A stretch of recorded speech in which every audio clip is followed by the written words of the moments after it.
Welcome to BAB Walk again. Hello to you. Hi.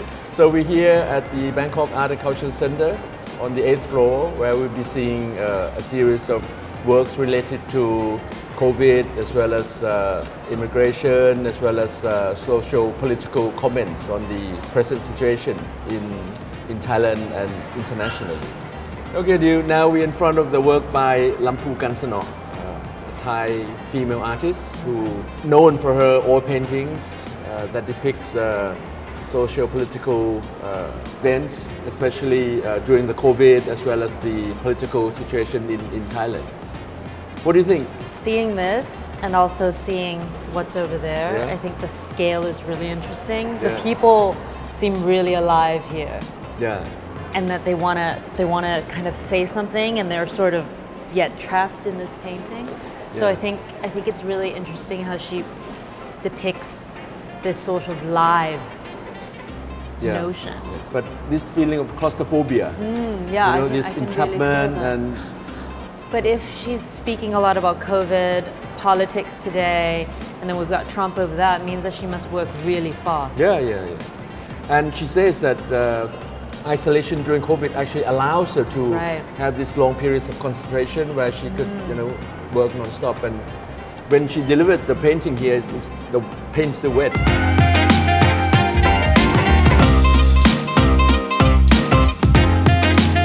Here is a work by the Laotian artist, Suriya. And as you can see that he's having a lot of fun and also satire on society where he makes the comparison between humans and water buffaloes. And as you know, in Thai and in Laos, to be compared to a water buffalo is not a pleasant thing. But he talks about the mass, the Right. mass. From birth, you evolve and you change, sometimes become human and sometimes go back to become water buffalo again. But in the end, you go up and you jump into the abyss, you jump into to be devoured by the monster. And then he talks about some animals are more equal than others. Reference to Animal Farm, the ego and the desire is still there. And in the end, they end up as you can see here in the man jumping into the abyss of the mouth of the giant monster. To only come back out again Yeah, through his yeah. ears. But the Right? kids love it. Yeah. The kids love it. I can totally see that. So he calls it clay motion, where it's like the stop motion Right. film is very, very effective. This is a work by Su Xiaohu, and he's famous for this animation, this satire, Right. and it's all about assassination. So the preparation for the assassin to hide and to aim and to kill politicians. Wow. Oh, well, so he's going through the motions. He's about to be assassinated. Yeah. I guess it would require quite a bit of planning. It's really interesting. Yeah. I guess we never escaped. We never escaped from him, yeah. So we thought that in preparation of the Bangkok Art Biennale, we should have this portrait Right. because we knew that the general election will come, and although we didn't know at the time who was going to win, this is work by Andres Serrano, a famous American photographer who took the portrait of Trump more than 10 years ago Right. at Trump Tower. So Serrano is like a portraitist who captures images of series of made in America, series of made in China, and he like the person who is infatuated with Trump. So he's collected many images and souvenirs and all the stuff related to the election as well. But this is a comparison to what he's done. Serrano did a series of photography in China as well. See. Yeah. And the image at the back is his earlier work called Psyche and Cupid. It's like analogy between the entangled love between China and US. What I see in this room is how he's captured power. Yeah. Like yeah. power seems to be concentrated, and even though this is 10 years before Trump became president, you kind of see this like thirst for it. Thirst. Very interesting. Okay.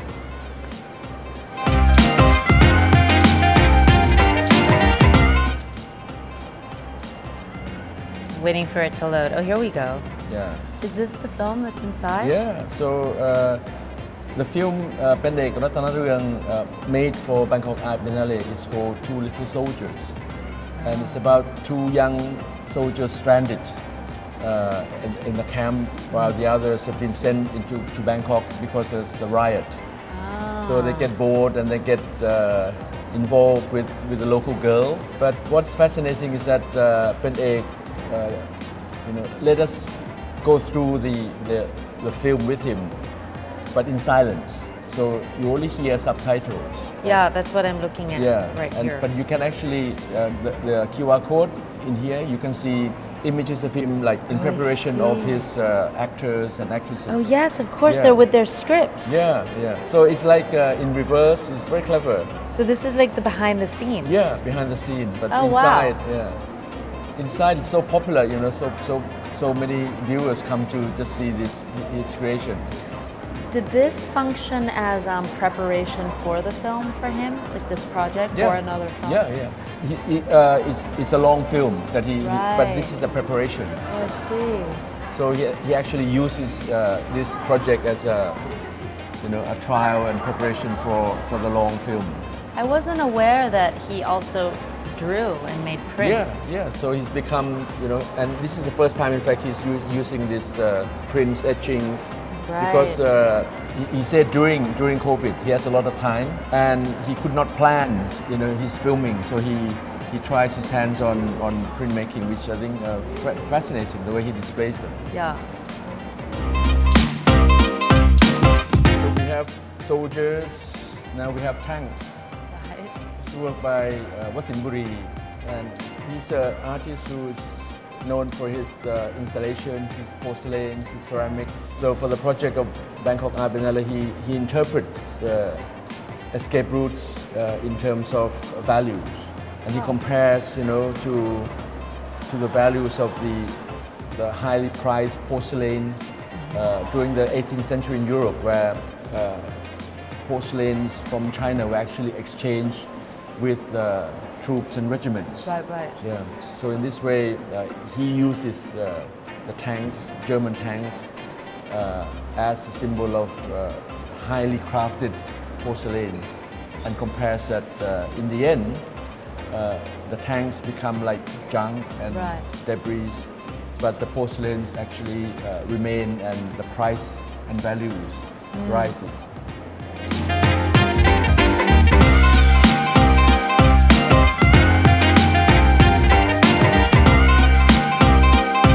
So this is a series of paintings by female artists from Mongolia. It's called Nomin Bold. What do you think of them? There's many women. I think they're stunning. They feel super traditional. Like it's almost like the technique is reminiscent of something you see in like museums, history museums, but yet you look again, the subject matter is not. She refers that she was trained, as a neo-traditionalist painter. So she adapts this very high technique with a series of her own interpretations of how women escape, whether they be angels or entanglement in the ocean, or they become dancing skeletons. Oh yeah, they look like apsaras, but they're skeletons. Yeah. And she also makes a series of installations, and her partner Batasorik also made a series of paintings inspired by COVID and also Year of the Rat. Is there anything where they do something together? Is there a collaboration? So sometimes here they as do well? a combination of videos and. It's really So good. not often we get here anyway, get the chance to see works by Mongolian artists. Yeah, I think it's wonderful.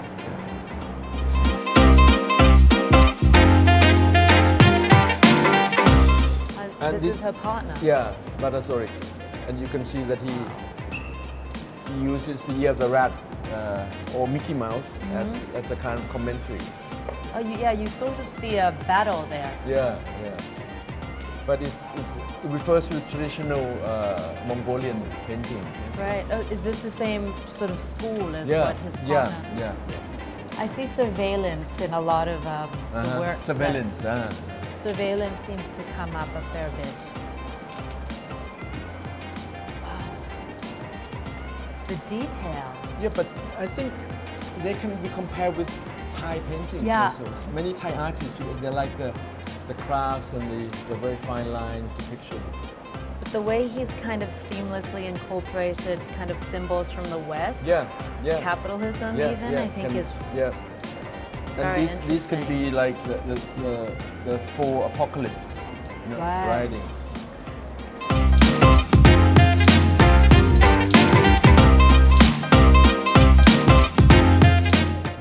So that was really cool. I met my collector type boyfriend from this artwork. Oh wow. He also kind of invited me to put on makeup, and there was all this makeup there, and then asked me to take a selfie. Before he asked me to go have a coffee. Oh wow. But I mean, it's also a bit one-sided because he's talking. So it's good experience. This is Garam Kim, a young Korean artist who actually created this work called Fantasy for COVID, because she feels that because we're all masked, we cannot see each other, and this is the opportunity for the girls to get connected with their virtual boyfriend. So interesting, because it feels like, and all the makeup is obviously Korean. Of course. And going through this, for me, also felt like, wow, we're living in a totally different era, and yet it's so alluring. Like I want to somehow, experience it as well firsthand. And this may be the future of the life where virtual reality and reality get all mixed up. And she comments on the consumerism, the way we are looked or the way we are presented. And this is the room where we have the Garam Kim, Lu Yang, and Rachel McLean, and they will talk about the impact of consumerism on youth, on society, and this kind of stranglehold, the control, where you have to look beauty in such a way that you become the same, and this sameness equates the desired effect. So this area is about teenage ecstasy. So the various kinds of presentation, as well as the control of the media over youth, taste, and what's the definition of beauty, and how to be affected or be infatuated and controlled through media. So Lu Yang has done a lot of works like this, but we will see inside that she actually presents many kinds of definition of heaven, earth, and hell. So there's teaching behind the media of animation and virtual reality. And Rachel McLean is also talking about the mega data that we are so entrapped and immersed with. And she talks about these rats who are hiding in the corners, in the shady areas, and they would come out and attack and control the youth. So it's like a symbol of adult controlling the destiny of the young ones. It feels like an explosion. There's so much information, yet perhaps that's a reflection of what we deal with every day. It's like a candy-coated world, where you can do your makeup, find your virtual boyfriend, you can go for a ride in the world of simulation, and yet there's danger. There's danger and something lurking behind. I like that with that. The thing that you need to maybe find, and I see there's a Buddha statue there too. Maybe perhaps that's why wellness and spirituality have become kind of really like a guiding force and something people have gravitated to, because perhaps that's all there is. The only way out, So thank you so much, you, for our BAB Walk. Thank you so much. That was really fun. And we end our BAB Walk this session and hope very much to see you again next time. Thank you.